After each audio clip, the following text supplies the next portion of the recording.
Jetty palace booking করেছিলাম যখন তখন চিন্তা করছিলাম যে কিরকম পরিষেবা হবে বা কি হবে বুঝতে পারছিলাম না, বাট আজকে আমাদের অনুষ্ঠানটা করছি আমরা।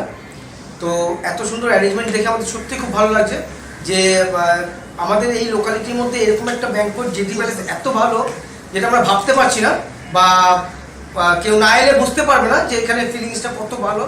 আর সার্ভিস নিয়ে তো কোনো কথাই হবে না, প্রত্যেক কটা জিনিস ভালো এখানকার।